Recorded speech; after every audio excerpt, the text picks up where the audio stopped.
आयोजित होने वाली इस तिरंगा यात्रा में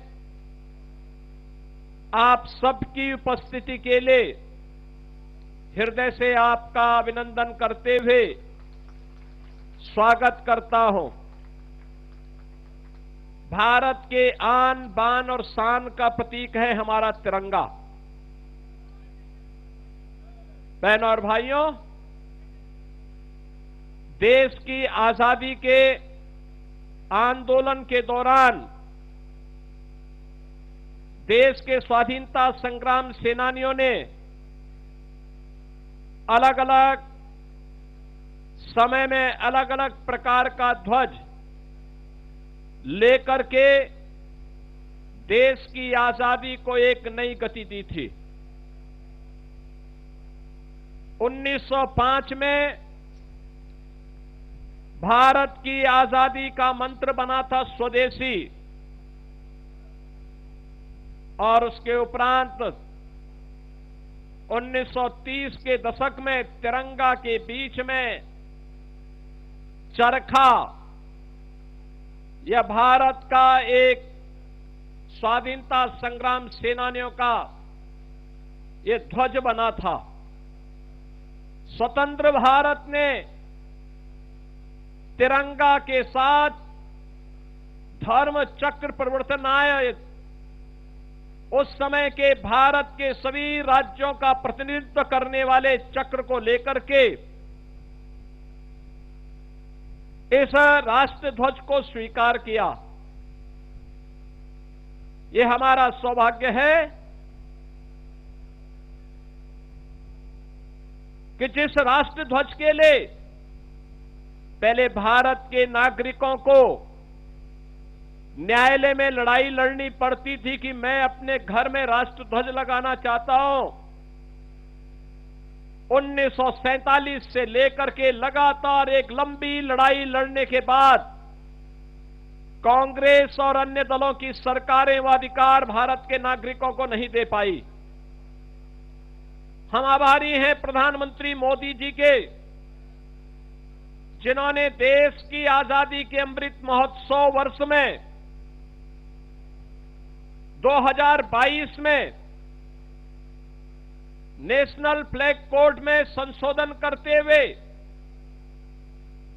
उन्होंने ये सुनिश्चित किया कि सम्मानजनक तरीके से अगर कोई नागरिक अपने घर के ऊपर भारत के तिरंगा को लगाना चाहता है तो उसको ये स्वतंत्रता मिलनी चाहिए।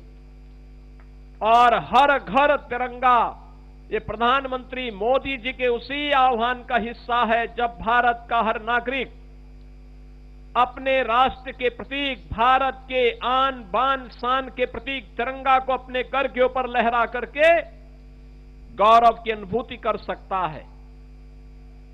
बहनों और भाइयों, हम सबको इस बारे में ध्यान रखना होगा।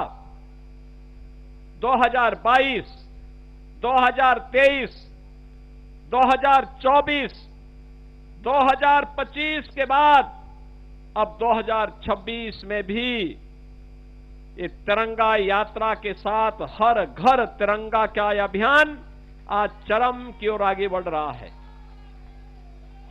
याद रखना, राष्ट्र के महापुरुष और राष्ट्र के क्रांतिकारी किसी भी युवा के लिए प्रेरणा होती है। ये जो तिरंगा है, ये तिरंगा भारत के क्रांतिकारियों, भारत के स्वाधीनता संग्राम सेनानियों के बलिदान की अमिट गाथा का नाम है।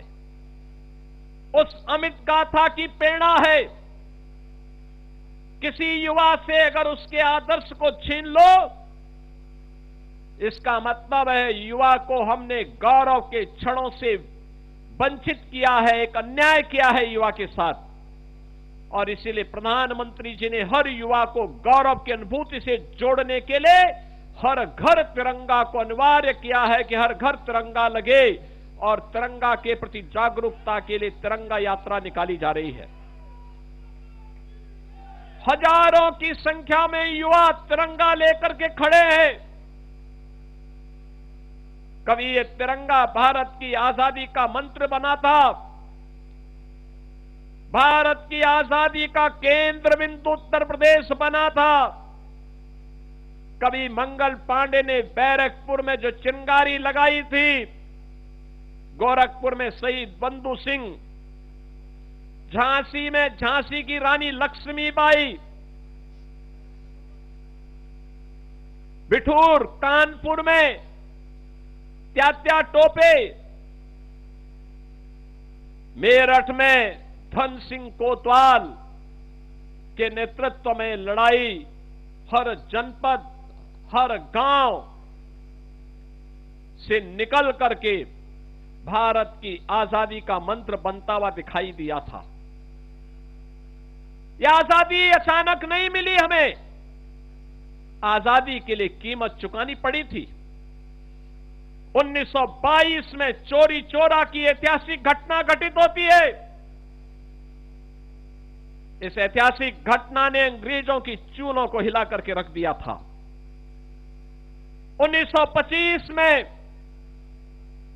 लखनऊ के काकोरी में पंडित राम प्रसाद बिस्मिल, ठाकुर रोशन सिंह, अस्फाउल्लाह खां, चंद्रशेखर आजाद, सचिंद्रनाथ सान्याल, राजेंद्र नाथ लाड़ी, इन सभी क्रांतिकारियों ने मिलकर के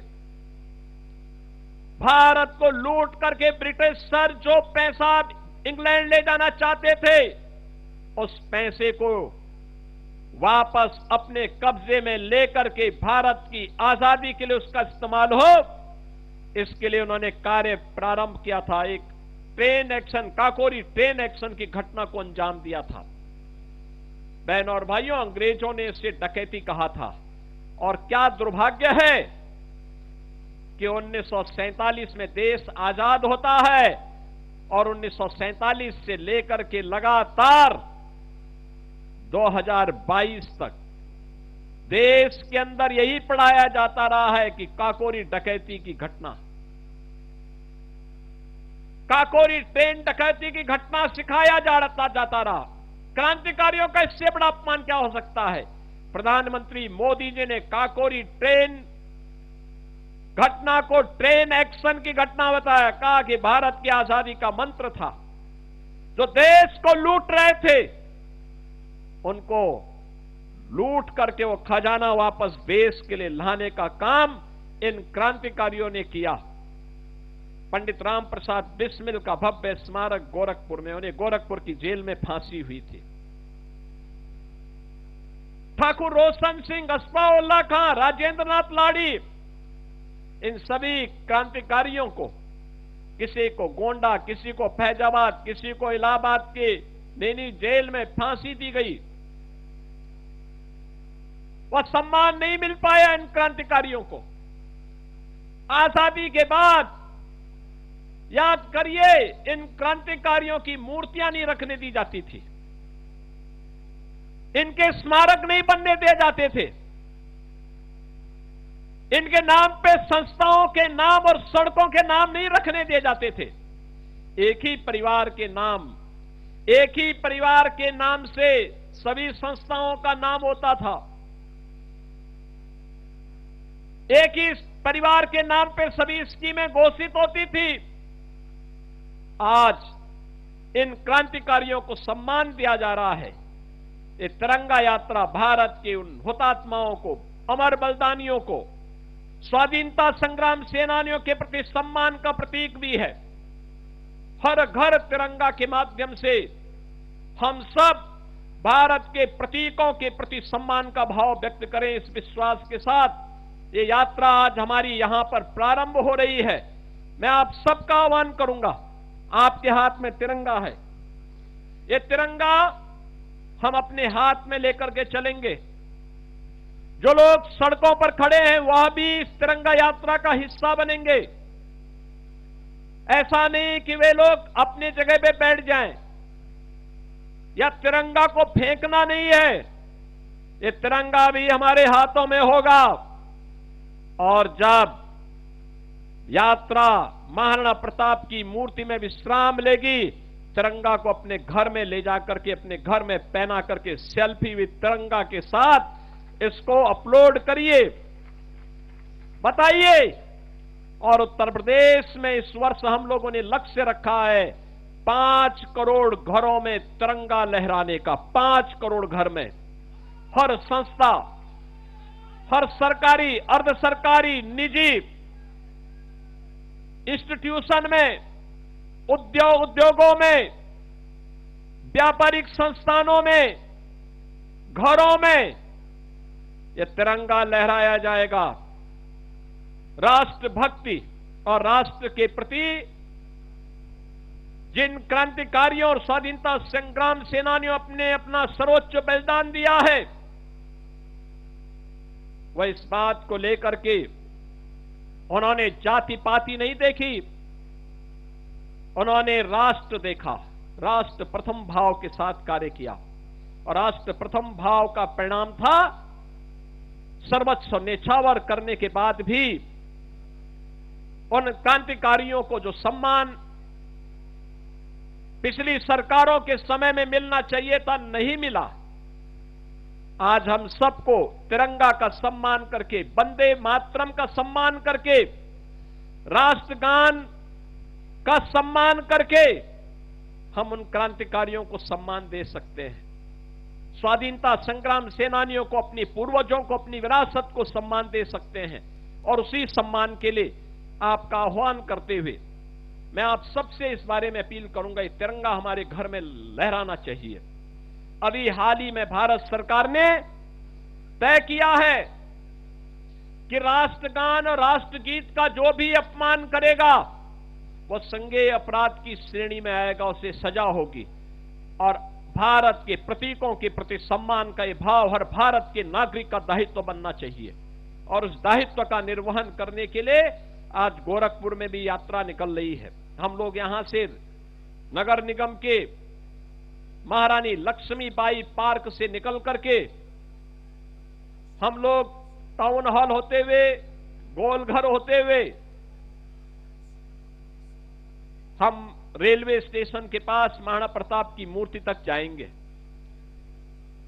तिरंगा हाथ में होना चाहिए।